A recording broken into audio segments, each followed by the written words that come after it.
Welcome to Kick Him in the Head, a podcast that takes an inside look at the world of mixed martial arts, featuring interviews from some of the top fighters from South Africa and around the world, with a focus on the EFC and UFC promotions. I'm your host, Yao.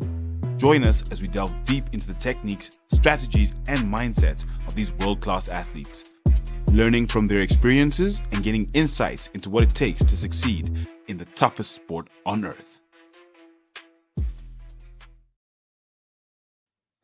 Welcome to the Kick Him in the Head podcast. And today I am proud to announce that I have the new middleweight EFC champion, newly crowned, again, Luke Young Gun Michael, winning at EFC 116 on Thursday, the 8th of August. It was an absolutely fantastic fight night. He reclaimed it in a thrilling showdown with Jaco du Plessis. I mean, his journey back to the top has been something that's absolutely unrivaled. After the loss to JP Kruger, we all saw how that fight went, and we all said, look, Luke probably would have wanted to have gone the distance, and here we go. He's proved that he's a true champion. He has the heart of a champion. Everyone help me in welcoming Luke Young Gun Michael. Thank you so much for having me, brother. I really appreciate it, man. It's so great to be back on the show again. And I'm so happy to be here 2 days after the fight. We got it done, and thank you for kicking me in the head for having me back. Ooh, anytime, Luke, anytime for you. But I think, firstly, congratulations are in order for what was an absolutely epic fight. You took that fight all the way through. You ragdolled Jaco. No one saw that really coming. We thought Team CIT's got superior wrestling. They are the best wrestlers in the world. But you came in there and said, no, you can't stand with me. You can't go to the ground with me. Let me show you what you can do. How was it? What were your key strategies in going into that fight? So before the fight, my team and I knew that we're going to obviously implement my game plan and fight to my strength. And I knew that he's not going to be able to stop my takedowns. But also coming back after my last fight, I learned a lot of lessons through that as well. Obviously, before that one, I was out for 2 years. So I'm still sort of finding myself again. Like I did say on the mic afterwards, like I only really showed a few layers of my game on Thursday. I just sort of, like I said, I wanted to get the job done. I wanted to pace myself as well because I knew it's a 5-round fight. And you know what? I wanted the 5-round experience. I didn't want to, everyone said, I wanted to show myself, firstly, and the world that I can go 5 rounds. And not the most entertaining fight. Should have done more damage. But at the end of the day, listen, it's a game of inches, I wanted to go out there and just win each round. And I believe I won 4 out of the 5. I believe so. I mean, like you said, you showed that you've got the 5-round experience, even though I think maybe the round that you lost, you might have gotten a little bit tired. But with that fight, what was the most challenging thing? And how did you overcome it in the fight? Was it fatigue? Was it his skill? Like, what was the most challenging thing in the fight? Most challenging, I would definitely say after round 3. I kept going for that mounted triangle, which I don't know why. Like, I've actually, I saw that. Like, but I've realized even at a high level that happens. Like, I can relate to. I can make an example of. I remember Glover Teixeira when he fought Yuri Prohaski. He hurt him on the feet, and he jumped for a guillotine. Like instead of just finishing the guy there. So obviously I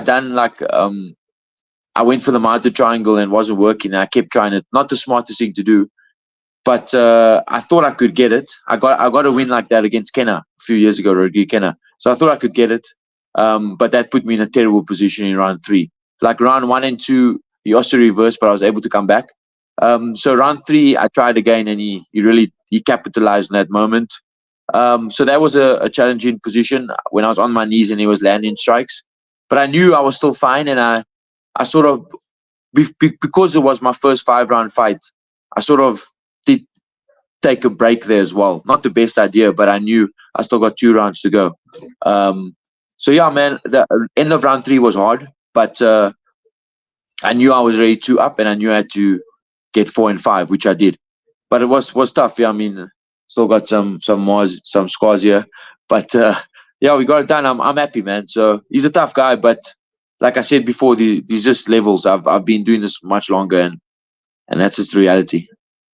And I think one thing that you also said before the fight was, even though he knows what I'm going to do, he's not going to be able to stop it. And that's literally what I saw in that entire fight was, okay, we know what Luke's going to do. Boom, in. Yako couldn't stop it. It was absolutely phenomenal to see. Thank you, man. I appreciate that coming from you, because there are a lot of fans online, not that I'm taking it personally, but a lot of people saying it was a boring fight, Listen, a win's a win, and people are just jealous and insecure about themselves. 100%. Yeah. Who are complaining, honestly, they should shut up, because you went hard against JP. You made him bleed. You got him cut. It was an intense fight, the first, round and a half, or whatever it was, and then you lost. So why would you go and do something similar? No, you came to win. Why complaining about that doesn't make any sense. You came. It doesn't make any sense, because in round one, I mounted him in about, I think, 2 minutes. And I could have rained down, but I, in my head, I was thinking, just conserve yourself, because what if he survives and you have to go 4 more? So, yeah. But you know what? With regards to like the relevant fighters in the industry and the relevant people who know the sport, like yourself as well, they all got good things to say. So the irrelevant people, they can say as much as they want. I'm going to keep winning. 100%. And moreover, they should be praising you for the champion mindset, especially after hearing what you've just said, because it takes a champion who knows he has to go 5 rounds to not gas himself. And like you said, it's a lesson you learned in your last fight, which is fantastic. And this is why sometimes certain losses are important for the growth and the further projection of someone as great as you, because you need to learn those lessons. Say, okay, I'm on top of him. Let me just cool down. Because I'm controlling. It's going to be tough. And that's amazing. Exactly. And another thing is I would like EFC to also, like, I know UFC does it. They measure the control time. Have you seen that? Like at the end of the round, they say like, oh, that's 4 minutes of control time. Like to Luke Michael, for example. I would like them to do that as well, because in my opinion, that's domination, man. Like, listen, I know I should have maybe showed a bit more activity, but he's on his back. He should have done more as well. It takes 2 to put up a fight. Like, to get mounted like that, and he couldn't do anything. So I mean, he's no offense, but he's got a long way to go on the ground. I think with everything you said, this win marks a significant moment in your career, especially, like we said, after you had lost the title, coming back after to your injury. How does it feel being back on top? And how's this victory compared to all your other achievements? I think, it's not even 48 hours later now. And I don't think it's sunk in yet. I'm so happy.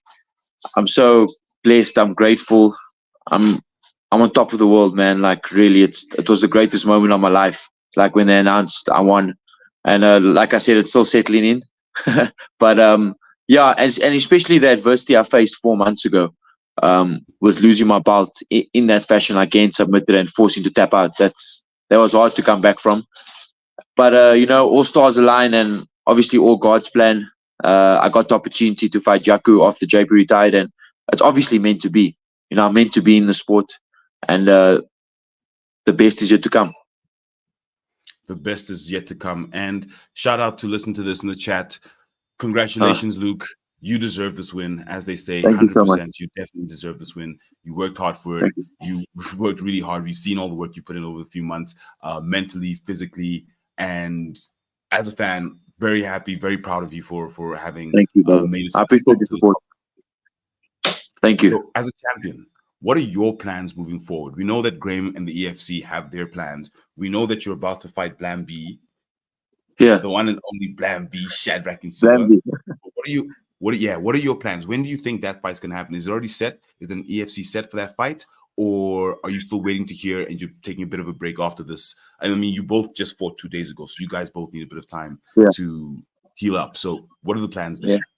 Yeah, you know what? Since I won the belt, which is inevitable, there's a target on my back. So a lot of people calling me out. I've heard there's a few middleweights interested. Obviously, Graham let us do that face-off straight after I won. Do I agree with that? I don't know if I agree with that. I know the middleweight division isn't stacked, so he sort of is relevant. But I mean, he got knocked out in his last fight, and then he beat someone like Hlonga. For me, like before I fought for my belt against Pupanga, I beat Dino Bagatine. Okay, that's relevant. Then I fought JP Kruger. I fought top guys. I believe he needs to earn his spot. So I spoke to Graham and EFC. We're going to chat on Monday with the next move. Obviously, I did mention that my goal is to be double champ, and Graham said that he is willing to work on a welterweight title fight before I defend the middleweight title, which is my goal for this year. So hopefully I get, but that I want that fight.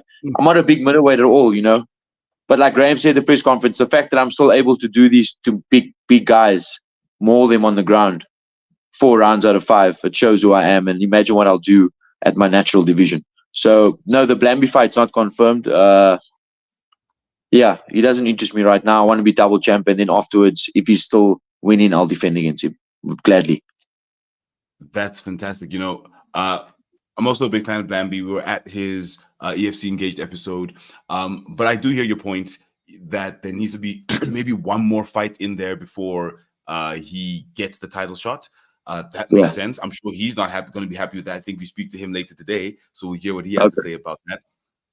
But let's talk about welterweight. Zakir Badat. We've seen what Zakir's done. He hasn't got as much experience in the EFC as you do, but if we look at how he fights, how he's won, yes, he doesn't have Bagatine necessarily in the back of his resume, but how do you see that fight going? What do you think of him as a fighter? Because he's an absolutely scintillating fighter. He's jacked. He's I'm a big fan of Zakir Badat. Yeah, no, I respect him as an athlete. I mean, the shape he's in is phenomenal. I'm not sure how many EFC fights has he had. I think he's on 5. I'll check. I'll let you know in a second. He's about 5. 5. Yeah, I think his last fight was against Gelson Sosa, and he got that knockout. Yeah, I think that was probably the best guy he fought, Sosa. I don't think he fought anyone else sort of relevant in EFC. So he's on 6-2. He's beaten Gelson Sosa, Christopher Matukani, Ndidi Olonu, who just beat Cole Henning. The Nigerian guy. That it was UAE Warriors. So he's fought in the UAE and he won one fight. Who else is here? Yes, those are the wins. And then he's lost in UAE twice. So 2 wins UAE, 2 losses. Oh, you lost there twice? Yeah, and he won there twice as well. Okay, nice. So I'm UAE. Yeah. After I beat Dino Bagatine in 2021, they actually offered the fight to me for Zakir Badat at middleweight. So I really want that fight, man. I told him that I want to be double EFC champion. To be honest, I'm not phased. Whoever has the welterweight title, I'll do it. But obviously he has it right now. So I feel like stylistically it's a good matchup. He has good jiu-jitsu, obviously. I feel like my wrestling is way better. And physically, at welterweight, I feel like I'll be much stronger as well, despite his physique. I've been doing this a long time, like I said before, and plus my experience now, going 5 rounds. I'm ready for the fight. So EFC needs to make it happen. EFC needs to make it happen. Graham, Ashley, you've heard from the champ. That's what he wants, and I'm pretty sure that's what the champ is going to get. Now, through this entire journey, your fans have been incredibly supportive. What message do you have for them after this electrifying win at EFC116? For us, what am I meaning them? For us. Yeah. I just want to say thank you so much, man, to the fans who stuck by me throughout my journey. Especially after my last fight, losing the belt and now reclaiming it in a dominant fashion. I'm super grateful, for the fans, especially who came to the event live, who's supported via watching. It wouldn't be possible without you guys, man. Your support motivates me and it drives me to be my best version. That's fantastic, phenomenal. To everyone listening, you know where to find Luke Michael on Instagram. He's there. You can chat to him, our middleweight champion of the EFC. Now, Luke, you haven't been on the show in a while. Obviously, our first guest. I think it's the third time we're having you. But we've got something kind of familiar. I think you might recognize this one. Okay. It's our fighter quiz. Okay. No sound. So there's supposed to be sound there. I don't know what happened to the sound, but it's time for our fighter quiz. But this time around, we only have 2 questions for you. Okay. First question. If you could bring back any historical figure and fight them, who would you bring back? Who would you want to fight? Historical figure. Yeah. So someone, we could say Mandela. He was a boxer, sure. I mean, that would be a good fight. I just thought about him now. That's so weird. That's so Really? weird, bro. You mentioned Mandela. That's the first person who came to mind. That's so weird. That's called having a fight connection right there. Yeah, exactly, bro. That's so weird. That's strange, bro. I'll fight Mandela, yeah, Yeah, that would be a because I fun fight. respect him. Seeing, Because I respect him so much as well. yeah, and that means that he It's so has weird. fight Yeah, discipline, and that respect would probably come through the two of you, where you would definitely fight each other, but then afterwards show full respect. exactly. Phenomenal. Which famous celebrity would you like to fight? Which famous celebrity? Someone came to mind. Cristiano Ronaldo. Ooh, Just that would yeah, famous football why player. Cristiano? He's got that big fame, Flip. Imagine taking him out. Yeah, that'd be interesting. Seeing He can Chris. teach me some soccer. Yeah.